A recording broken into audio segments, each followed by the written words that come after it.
সবাইকে। 1,00,000-এরও বেশি মানুষ এই শিক্ষামূলক প্ল্যাটফর্মে ছুটে এসেছে এবং আমি নিশ্চিত সংখ্যাটি এখন 3 গুণ হয়ে গেছে। আর আপনি আমাকে ঠিকই শুনেছেন, আমি বলেছি এটা একটা শিক্ষামূলক প্ল্যাটফর্ম। এই প্ল্যাটফর্মটি কোনো ব্যবসা নয়, এটা শিক্ষামূলক। আর যোগ্যতার আগে শিক্ষা থাকতে হবে, সার্টিফিকেশনের আগে শিক্ষা থাকতে হবে, গ্র্যাজুয়েশনের আগে শিক্ষা থাকতে হবে, আর পর আমরা সেই বড় সাহসী সুন্দর স্বপ্নে প্রবেশ করতে পারবো। এখন দুনিয়াতে আপনি গ্র্যাজুয়েশন শেষে নিজেকে বাজারজাত করতে হবে। আপনি খুঁজবেন আপনার সার্টিফিকেশন দিয়ে কি করতে যাচ্ছেন।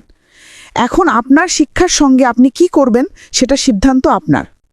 আপনি আর্থিক পথে যেতে পারেন, আপনি দানশীলতার পথে যেতে পারেন, আপনি ধর্মীয় দিকে যেতে পারেন, আপনি কমিউনিটি বেসড কিছু করতে পারেন। গ্র্যাজুয়েশনের পরে আপনি যা বেছে নেবেন সেটাই আপনি করবেন। এখন কেউ বলল, ডক্টর আইভি, আমরা অপেক্ষা করার সময় কি করব? আমি বললাম, আচ্ছা, আমি আমার সেই মনকে প্রস্তুত করছি যে মন আমার আশীর্বাদ বহন করবে। আমি জানি আমি আশীর্বাদ পাব, কারণ আমি শিক্ষিত হতে যাচ্ছি। আপনার মন আপনার ভাগ্য ঠিক করে, কোনো আন্দোলনের থেকেও বেশি। তাহলে আপনি আপনার শিক্ষার সাথে কি করবেন? বিশ্বের শীর্ষস্থানীয় মানুষদের কাছ থেকে যে ফ্রি শিক্ষা আমরা পেতে যাচ্ছি তা দিয়ে আপনি কি করবেন? আপনি যে কোনো বিশ্ববিদ্যালয়ে যান, আপনাকে সিদ্ধান্ত নিতে হবে আপনি কি আইনজীবী হবেন, ডাক্তার হবেন, শিক্ষক হবেন, নাকি ফিনান্সিয়াল অ্যানালিস্ট হবেন। এই মুহূর্তে যদি আমি কোনো বিশ্ববিদ্যালয়ে ক্যাম্পাসে ঢুকে বলি, ও আমার ফ্রি স্কলারশিপ আছে, প্রথমেই তারা আমাকে জিজ্ঞেস করবে, আপনি কোন ডিপার্টমেন্টে যেতে চান? বুঝতে পারছেন? তাই আমি আমার অ্যাপ স্ক্রল করব না, অ্যাপ রিফ্রেশ করব না, আপডেট চেক করব না, আতঙ্কিত হব না, পরের ক্লু খুঁজব না। না, আমি আমার মস্তিষ্ককে পানিহীন বিশ্রামহীন ম্যারাথনে দৌড়াতে দেব না, আর আশা করব না অর্ধচার্জ ব্যাটারি দিয়ে আশীর্বাদ পেতে। কোনোভাবেই না। আমি আপনাকে একটা প্রশ্ন করি, যখন আপনার ব্যাটারি 3% থাকে তখন কি আপনি ঠিক থাকেন? আমি একদমই ঠিক অনুভব করি না সেই বড় সাহসী সুন্দর স্বপ্নে অর্ধচার্জ হয়ে ঢুকতে, কোনোভাবেই না। তাই কেউ আমাদের অপেক্ষা করতে বলেনি, আমাদের বলা হয়েছে উঠে দাঁড়াতে, রিসেট করতে এবং পুনরায় ফোকাস করতে। ফোকাস করুন। বোঝাতে পারছি?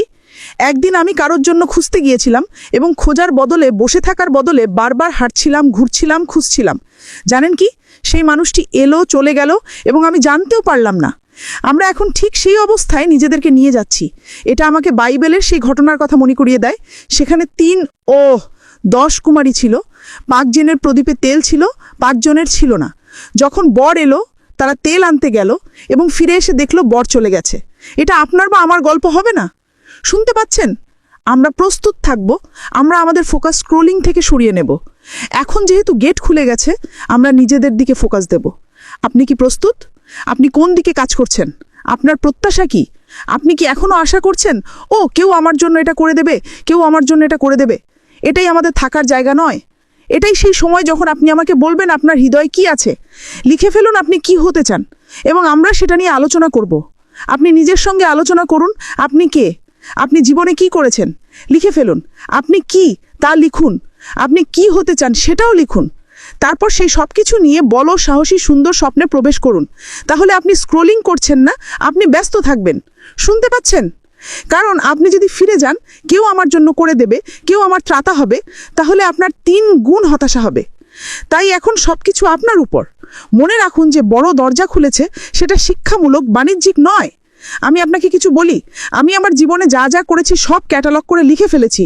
যদি মনে করতে পারি সব লিখেছি। আমি কখন ট্রাভেল এজেন্ট ছিলাম, কখন শিক্ষক ছিলাম, কখন সানডে স্কুল টিচার ছিলাম, কখন চ্যাপলিন ছিলাম, কখন মেমোরি রিকভারি স্পেশালিস্ট ছিলাম, কখন নাট্যশিল্পে থিয়েটারে ছিলাম। সব লিখেছি। সব লিখে ফেলুন। কিছুই ছোট নয়, কিছুই বড় নয়। আমি আপনাকে বলছি, আপনার ভেতরে যে মহত্ব আছে সেটাই আপনি সেই বড় সাহসী সুন্দর স্বপ্নে নিয়ে যাচ্ছেন। আমি আরও কিছু বলি, লিখুন আপনি কি হতে চান, আপনি কি হতে আগ্রহী। কিছুই বাদ দেবেন না। ফিরে যান। যদি আপনি 60-এর ঘরে থাকেন, তাহলে ছোটবেলায় যে সব স্বপ্ন দেখেছিলেন সব লিখে ফেলুন। শুনছেন? এটা একটা সুন্দর স্বপ্ন, তাই আপনার স্বপ্ন কাজ করবে। আমার স্বপ্ন কাজ করবে। আমি খুব খুশি। আরেকটা কথা বলি, আমি আপনাকে সেখানে দেখব। আমি আপনাকে সেখানে দেখব। আর মানব জাতির উপর আবার মহত্ব নেমে আসবে। অনেক ধন্যবাদ। আমি খুব উত্তেজিত, আর আমি আপনাকে পরের ভিডিওতে দেখব।